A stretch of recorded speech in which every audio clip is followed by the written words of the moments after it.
Welcome, everyone, to this live webcast, The Evolving Role of the Pulmonologist and Primary Care Physician in Patient Identification and Treatment of Non-Small Cell Lung Cancer. Thank you for joining us. My name is Mike. I'll be the operator for our presentation today. Now, before we get started, I would like to take a moment to acquaint you with a few features of this web event technology. At any time, you may adjust your audio using any computer volume settings that you may have. On the right-hand side of your screen, you see the text chat window. There's a large window which holds all of your sent messages and a smaller text box at the bottom where you can type in your questions. To send a question, click in the text box and type your text. When you're finished, simply click the send button. All questions that you submit are only seen by today's presenters. Your questions will be responded to near the end of the presentation or perhaps even along the way. Please note that answers to any questions addressed throughout the duration of the program are general and may vary with patients and are based off the presenter's experience and practice. We are joined today by our moderator, Tracey Evans, Director of Thoracic Oncology Research, Co-Director of the Thoracic Oncology Program, and Associate Program Director of Hematology Medical Oncology at Lankenau Cancer Center. And our speakers, Susan Gregory, Medical Director of Critical Care Pulmonology Associates at Lankenau Medical Center, and Gary Gilman, Attending Physician, Internal Medicine at Lankenau Medical Center. So at this time, I'd like to turn the microphone over to our moderator, Tracey Evans, to begin the formal presentation. Thank you very much, Mike. And everyone, welcome to the CHEST webinar on the evolving role of the pulmonologist and primary care physician in patient identification and treatment of non-small cell lung cancer. As was stated, my name is Tracey Evans, and I'm representing medical oncology, and I am joined by Gary Gilman representing primary care and Susan Gregory representing pulmonary. So one of the reasons we really wanted to review this webinar is because it has come to our attention that depending on stage of presentation, up to 25% of patients with non-small cell lung cancer do not receive treatment despite the availability of increasingly good therapeutic options. Our objectives today are to review the epidemiology of non-small cell lung cancer, to examine the patient journey for non-small cell lung cancer from symptoms or screening to diagnosis. We would like to evaluate the treatment advances in locally advanced non-small cell lung cancer, and also to discuss the appropriate use of targeted therapy and immunotherapy in metastatic non-small cell lung cancer.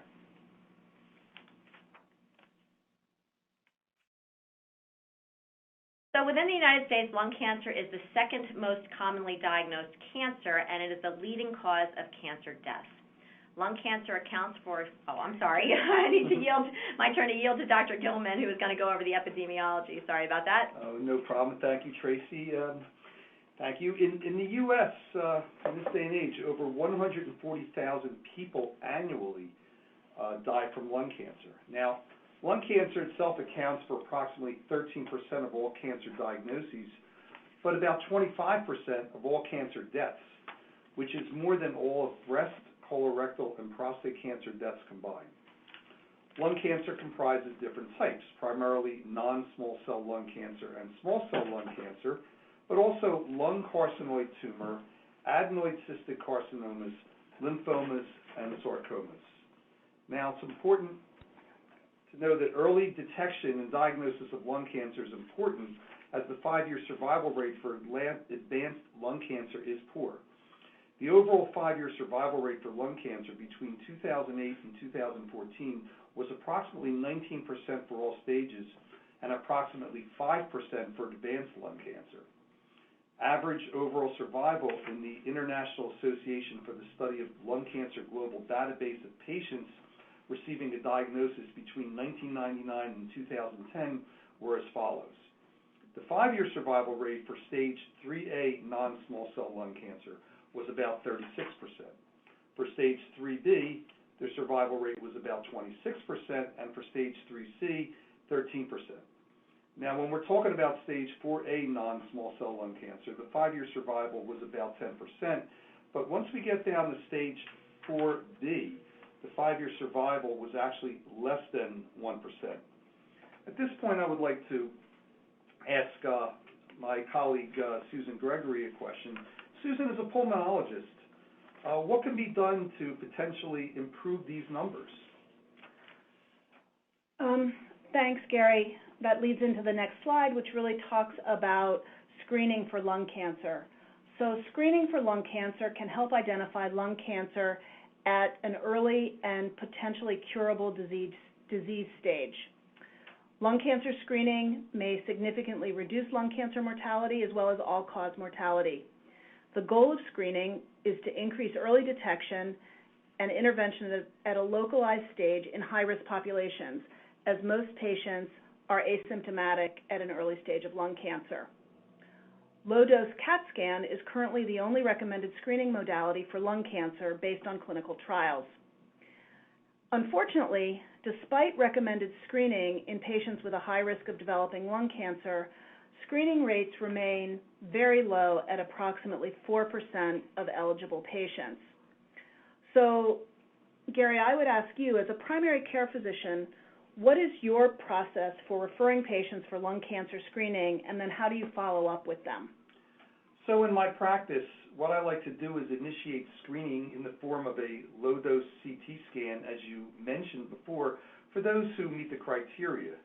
Following that, I believe that the best approach is to, on an annual basis, do CT screening, which will enable us to continue to follow these people. Susan, could you elaborate, if you would, on the people who would meet the criteria for this annual screening, which we like to perform? Sure. The current clinical guidelines recommend screening in patients who, again, are at high risk for developing lung cancer.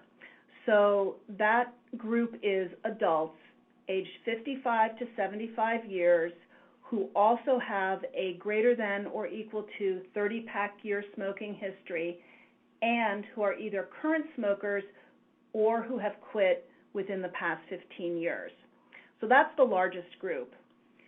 In addition, the NCCN, which is the National Comprehensive Cancer Network, their clinical practice guidelines in oncology also recommend screening for adults who are older than 50 years, have a 20-year or more pack year smoking history, and who have one or more additional risk factors for cancer. The additional risk factors do not include secondhand smoke. However, they do include things such as known radon exposure, exposure to asbestos, close family relatives with lung cancer, and potentially other smoking-related cancers.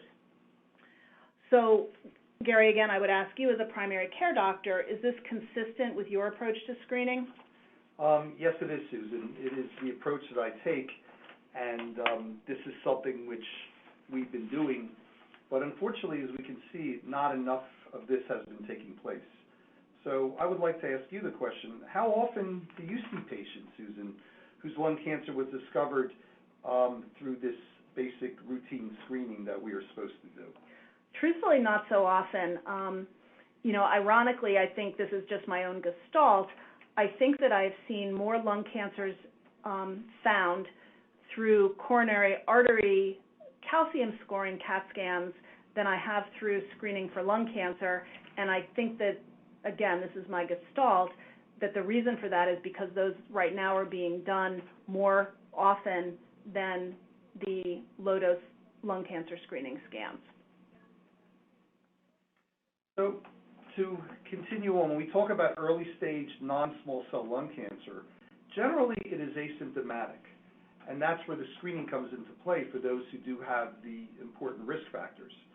There are those who fall into the category where they already have symptoms, and in a case like that, it is very important that we get out in front of that. Now, the symptoms for intrathoracic disease would include things like dysphonia, chest pain, cough, wheezing, and dyspnea. But in addition to that, there are symptoms which are suggestive of metastatic disease, and these include things such as headaches, dizziness, lymphadenopathy, jaundice, and even in some cases, bone pain as well. So I have a question for both of you. You're the one seeing the patients who are initially presenting with lung cancer. Are there any other symptoms that you commonly see in these patients or that make you worry about whether they have cancer? So I will see certain nonspecific findings, which would include things such as loss of appetite, unexplained weight loss, and just a generalized sense of fatigue or overall weakness.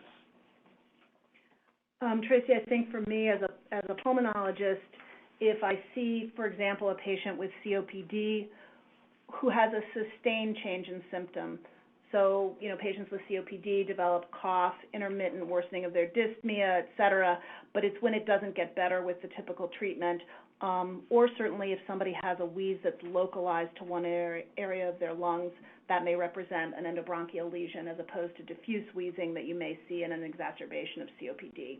But again, we want to avoid diagnosing patients at advanced stages, and so this is why screening is so important.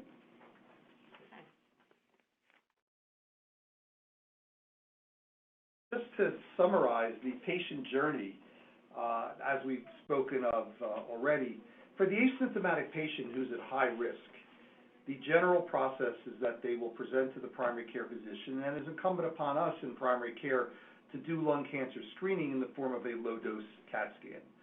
You also have the symptomatic patient who will present to me for one of the symptoms we mentioned before, perhaps several of them, and in that case, symptom-appropriate imaging is warranted. In both cases, the next step, should anything suspicious appear, is referral to a pulmonologist and oncologist for diagnosis, treatment, and staging. Gary and Susan, is this a path you think patients usually take at Lankenau? Well, this is what we try to do, but as Susan had mentioned before, often these things are picked up in a more incidental manner. Susan? Yeah, I would agree with that. I mean, I think we all know, again, from experience, that we often pick up potentially early-stage lung cancers on CAT scans that are done for other reasons, CAT scans of the abdomen and pelvis that catch the bottom half of the lungs. We find an incidental nodule. Somebody who comes in, again, with some other pulmonary symptom, maybe even a pneumonia, and is found to have an incidental nodule. So I think, that we all know that there's a variety of ways that lung cancer is I agree. I feel like the emergency department finds a lot of these. Agree. Yes, absolutely. I would agree with that. So different stages of non-small cell lung cancer have different treatment goals. So in stage 1 and stage 2 cancer, which totals up to about 36% of all non-small cell lung cancers, the goal of treatment is curative. These patients generally have resectable disease. It has not spread outside of the chest, and the goal is surgery plus or minus chemotherapy, radiation therapy, and the goal of treatment is curative.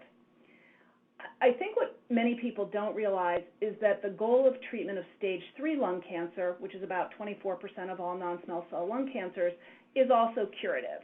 It may not turn out to be curative, but that is the goal at the outset. So in patients with stage 3 lung cancer, their tumor has not spread to distant sites. They may be resectable, they may not be resectable, but with appropriate therapy, the intent is still curative. Stage 4 lung cancers, which are unfortunately the majority, not majority, but the largest percentage at 41%, have disease that is metastatic and they're not resectable. In those patients, the goal of treatment is to manage their symptoms and hopefully extend their survival. So up to about 25% of patients with stage 3 and stage 4 non-small cell lung cancer don't receive any treatment despite the availability of therapeutic options. So the proportion of patients with advanced cancer who do not receive treatment is high. Therefore, it is very important to identify and treat patients with stage 3 and 4 non-small cell lung cancer, as those who receive treatment live significantly longer compared to those patients who do not receive therapy. So obviously, as a medical oncologist, I see everyone that I see, but I'm not aware of those folks who don't get referred to me. Susan and Gary, is it surprising to you that there are so many patients diagnosed with lung cancer who are not referred to a specialist? Well, sadly, the answer is it does not surprise me. And I will tell you that the reason is, there's several reasons for this. I'm afraid that, first of all, many patients, for a myriad of reasons, do not go to see their primary care physician for annual checkups. I also find that primary care physicians, as a group, we need to become more vigilant when it comes to screening patients who have obvious risk factors for lung cancer.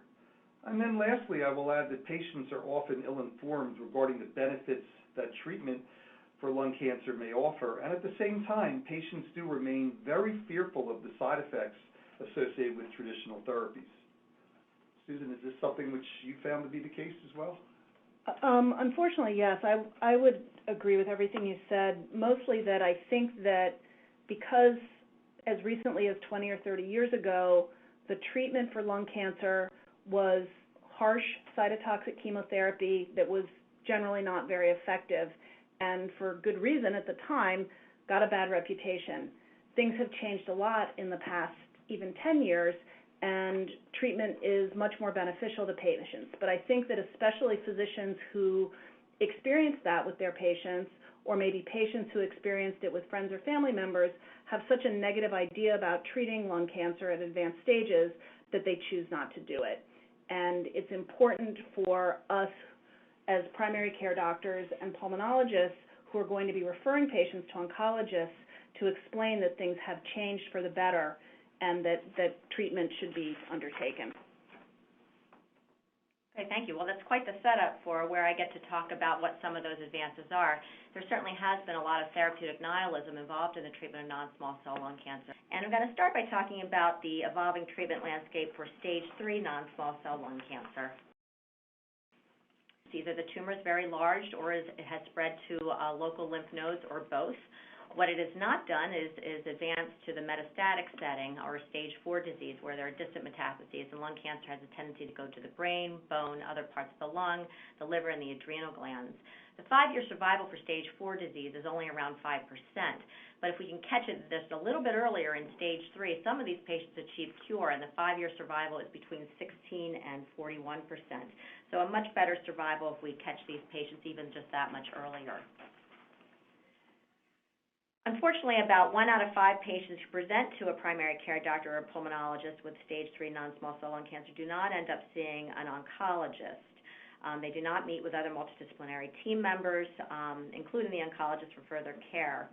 Accurate diagnosis and staging, as well as referral patients to an oncologist, increases the likelihood that they will receive standard therapy and new or novel therapies, and timely treatment has been shown to improve survival rates significantly. If we look at the SEER database, about 83% of patients who present to the emergency room with stage 3 or 4 non-small cell lung cancer are referred to an oncologist, so not even all of those patients are referred. I do have a question for Gary. Do you advise your patients on the importance of seeing a specialist for further care when they are diagnosed with locally advanced non-small cell lung cancer? I certainly emphasize the importance at that time of getting to see their oncologist in as timely a manner as possible. I think that this is crucial if we want to give them the best shot possible at a cure. Mm-hmm. And Susan, we talked about this a little before, but in particular for these stage 3 patients who potentially can be cured, why do you think some of them never see a specialist? I think you can divide it into 2 categories. I think some of it is patient-driven, and I think some of it is physician-driven. Obviously, the majority of patients don't have the detailed knowledge. They're overwhelmed, and they're making emotional decisions. And again, they think that lung cancer is an automatic death sentence, and they don't want to deal with it. I think, unfortunately, in lung cancer, there's also a lot of guilt and self-blame. People feel that they did this to themselves, that they somehow deserve this, and, they kind of give up. So I think there's a lot of emotional factors that play in when it comes to patients.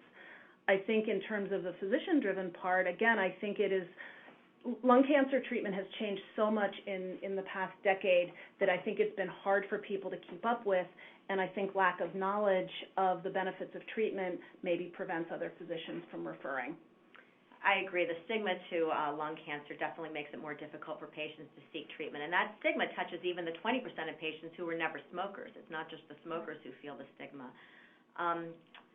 Moving on to the next slide, when we're talking about patients with stage 3 non-small cell lung cancer, they make up 24% of those patients with non-small cell lung cancer who are diagnosed. And they fall into 2 primary categories, those who are resectable and those who are unresectable. Now, there's a lot of controversy about exactly which patients should undergo a surgical resection. In point of fact, only about less than 20% of these patients are even candidates for surgery. Usually when we do surgery for stage 3 lung cancer, we do think it's best to combine that with either pre- or post-operative therapy, chemotherapy, and or radiation therapy. Unfortunately, the vast majority of patients with stage 3 disease are not resectable, more than 80%. In spite of this, these patients can still potentially be cured, although the cure rates are not as high as we'd like. If we look at the timeline of how patients with unresectable stage 3 lung cancer, we see that back in 1987, when our treatments weren't as good, and frankly also our staging wasn't as good, so some of these patients likely actually had stage 4 disease, only about 5% of those patients made it to 5 years. If we look at the cure rates in the 1990s, those were improved with the use of chemotherapy and radiation to the range of 9 to 16%. And then in 2017, with better advances in chemoradiation, the 5-year survival rate is about 32%. For those patients undergoing surgery, it stayed the same at approximately 41% for patients who are able to undergo surgical resection.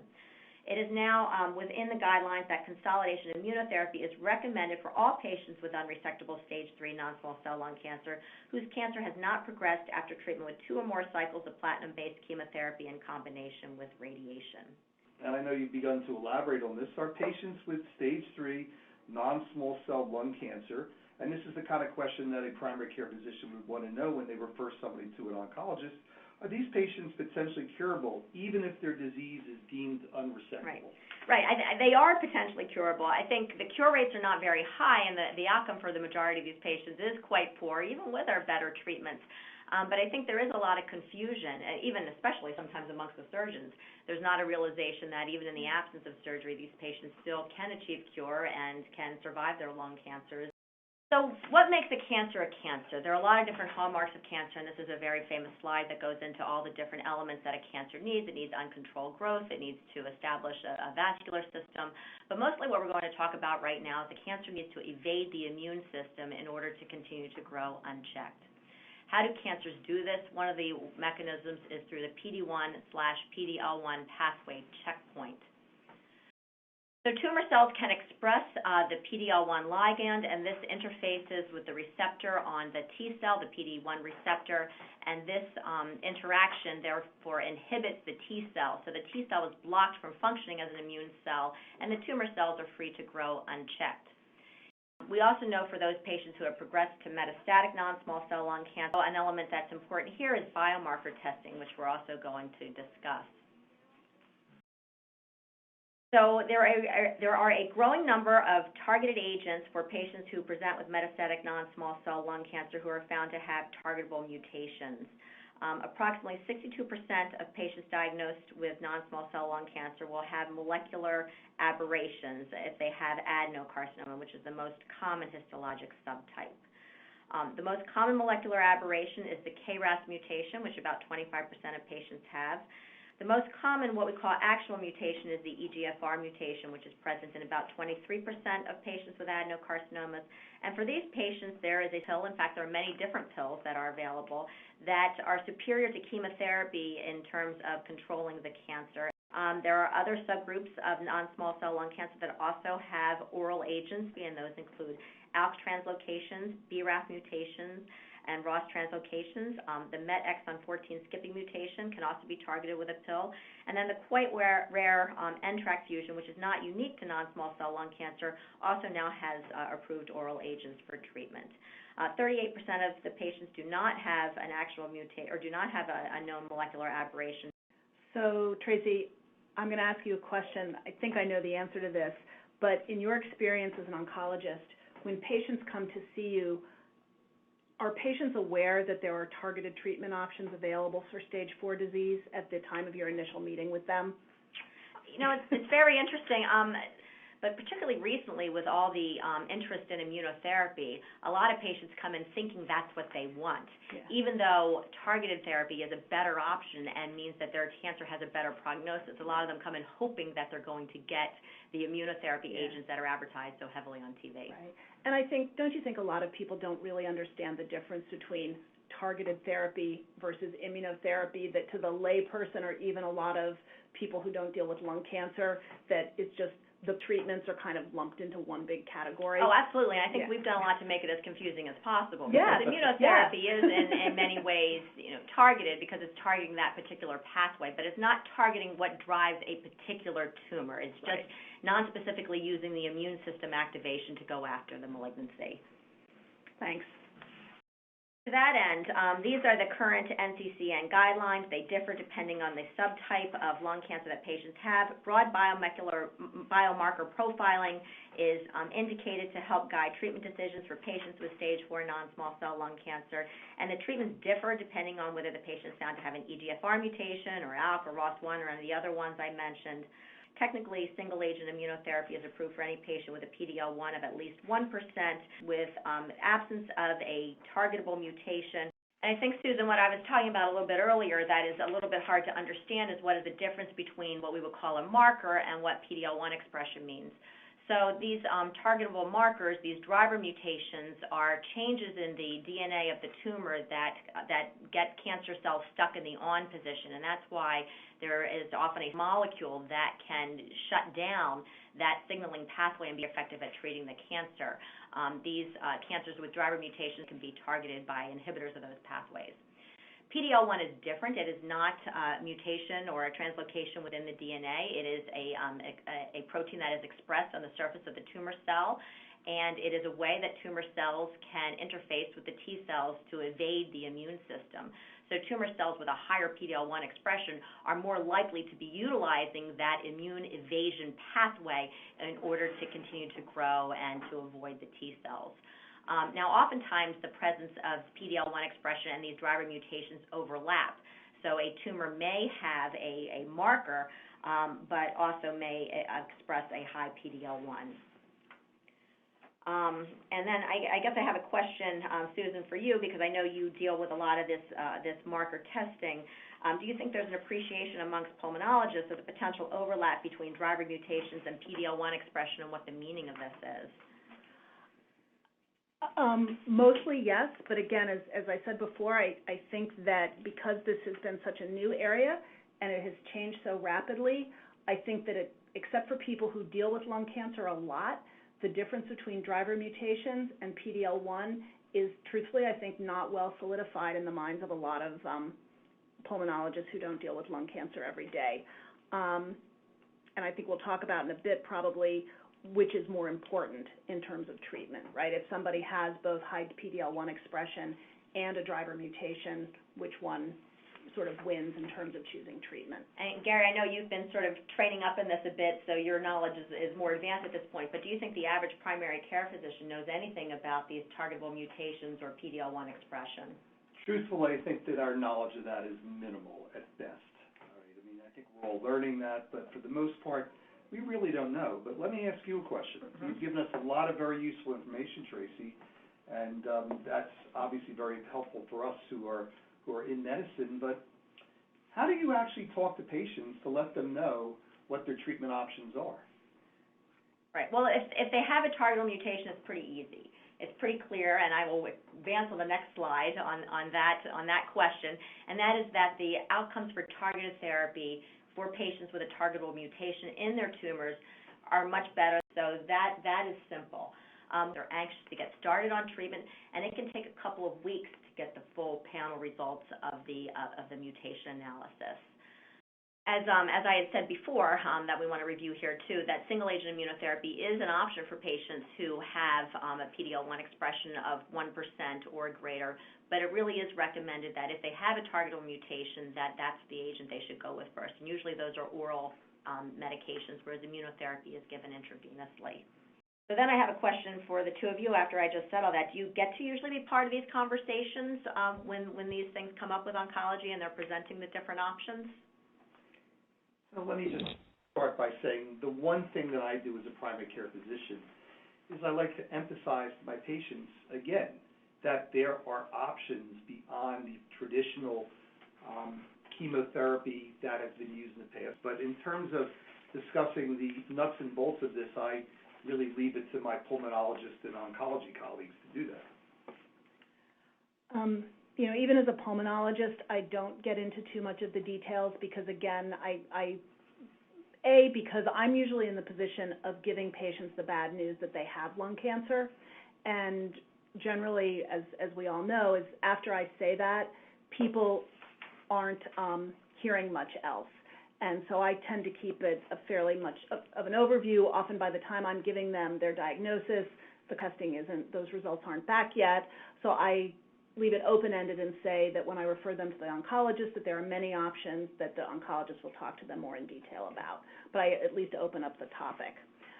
I think the other thing that's important, switching a little bit, in terms of our role as pulmonologists, is making sure that when we're the ones obtaining specimens, whether we're doing a bronchoscopy or a thoracentesis, if we're doing the biopsies, that we send the specimens appropriately for testing, and that we alert our colleagues in cytology and pathology to the fact that we're going to want to do this testing on the specimens, and that we get them the material that they need.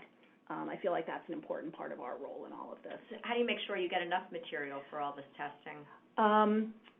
For people who are doing endobronchial ultrasound, we generally have on-site cytology so that we know that we're getting, diagnostic material and adequate specimens. And again, coordinating with our cytology and pathology colleagues is important. Susan, do you think the testing is usually initiated before the patient's follow-up with medical oncology? That's a good question. In my practice, it is. I think generally in somebody who we're making a diagnosis of non-small cell lung cancer, once we have that diagnosis, we ask our colleagues in cytology to initiate the testing. So that's usually a work in progress by the time the patient gets to see you. Okay.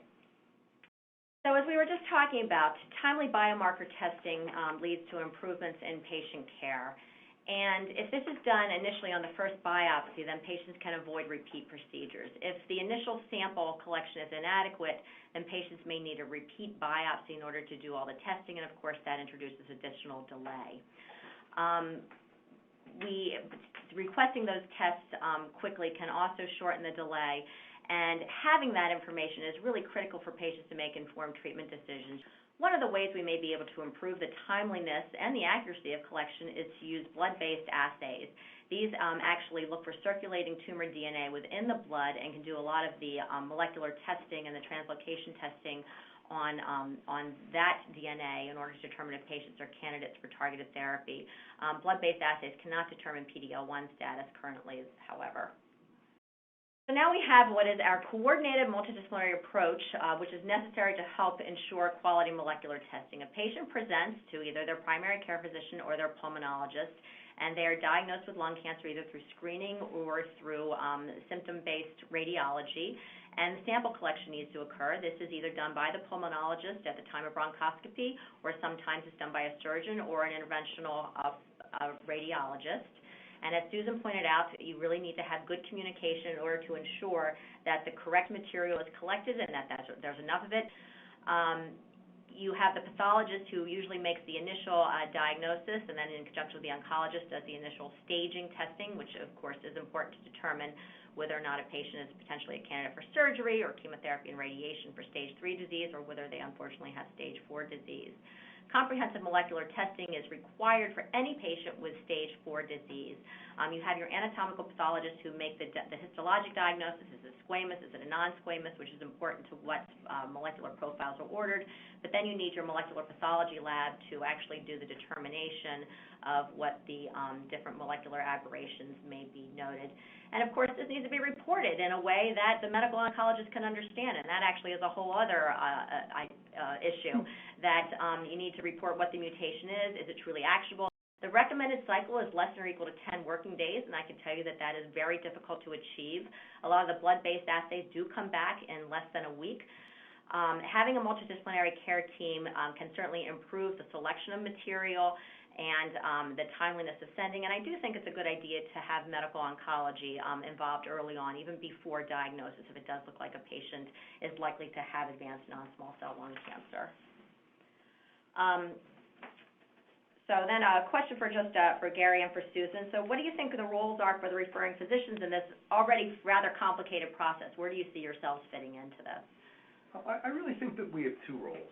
First of all, getting the patient screened, diagnosed, pointed in the right direction, and getting to the necessary specialists and helping guiding them through the process is something which is obviously not limited to lung cancer as a primary care physician, but something that we do as primary care physicians. I do not want to underemphasize the importance of prevention here. And I'm not sure how that fits in, but I think the talk would be incomplete without discussing that. Whether it's the obvious smell of tobacco of so many patients who come into my office, or whether it's going to the local convenience store and seeing that cigarette usage is still as strong as ever, at least it seems that way in my experience, I think that we need to continue to drive home that message as to how important it is to not smoke, and if you're smoking, to do everything we can as primary care physicians to help to guide them in a way that they can terminate that process. But again, to summarize, it's both to guide our patients through the process and to help discuss preventative measures that we never have to even have these discussions with our patients. Susan? Yeah, and the patients that we're seeing now, started smoking years ago, most of them, and we want to care for the people who are sick now.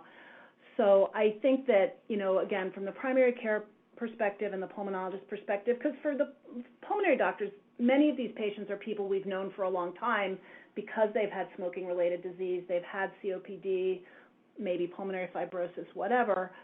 I think once the diagnosis is made, I think that the patients need obviously a lot of emotional support.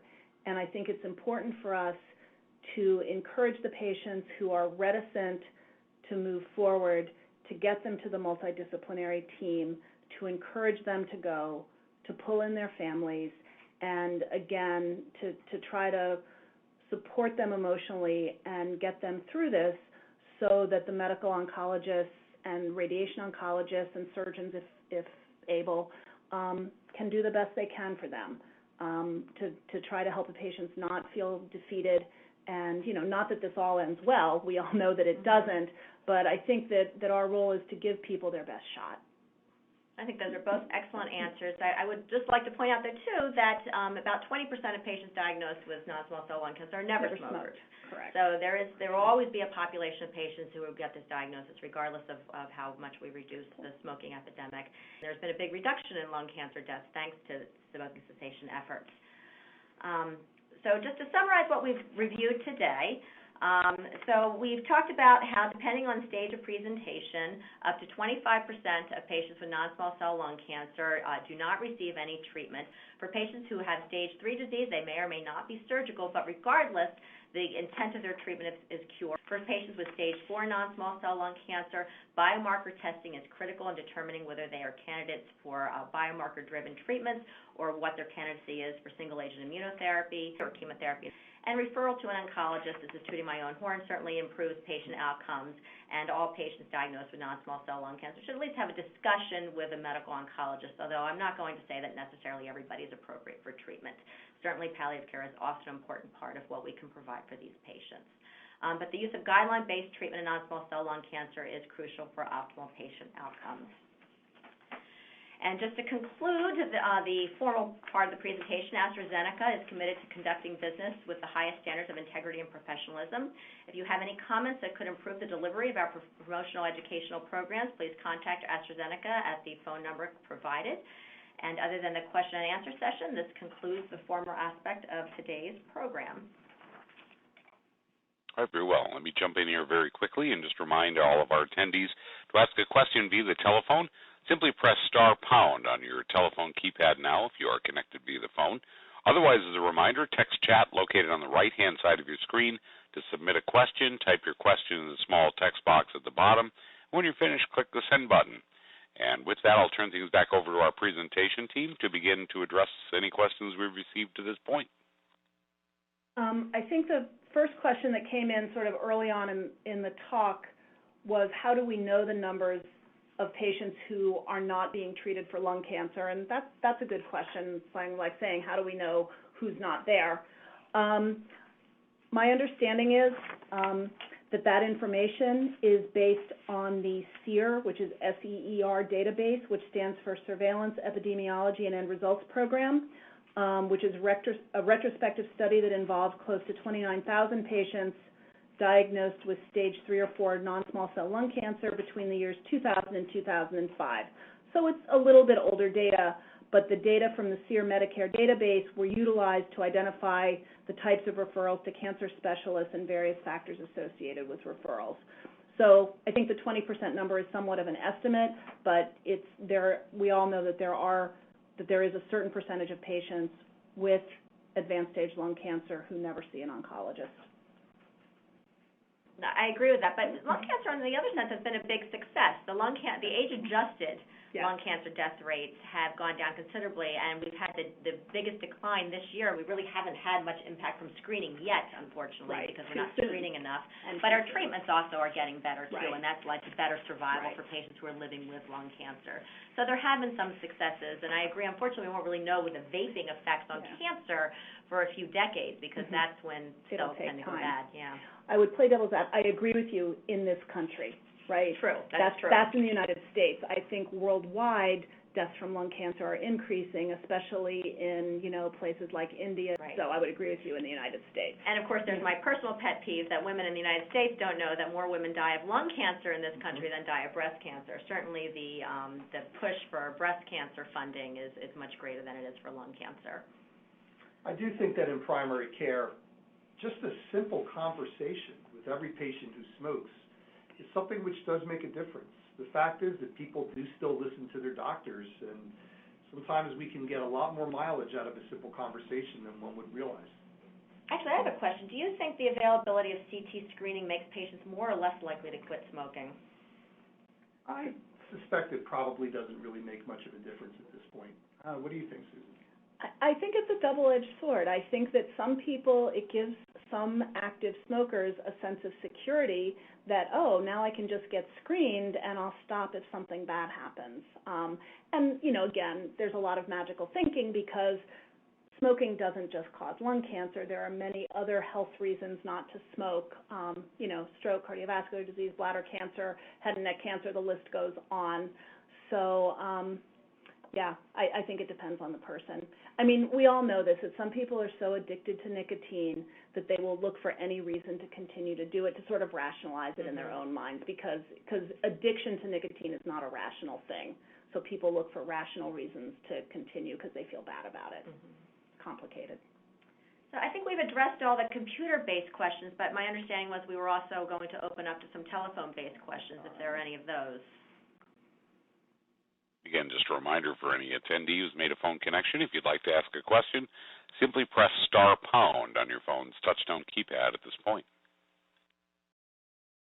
Okay, so that being said, no more questions. Thank you, everybody, for your attention, and we really appreciate it. Have a good rest of your day. All right, and thanks to our presenters for a tremendous presentation today. On behalf of AstraZeneca, we would like to thank you all for your participation in our event today. This will conclude our program. Thanks, everyone. Have a great rest of your day.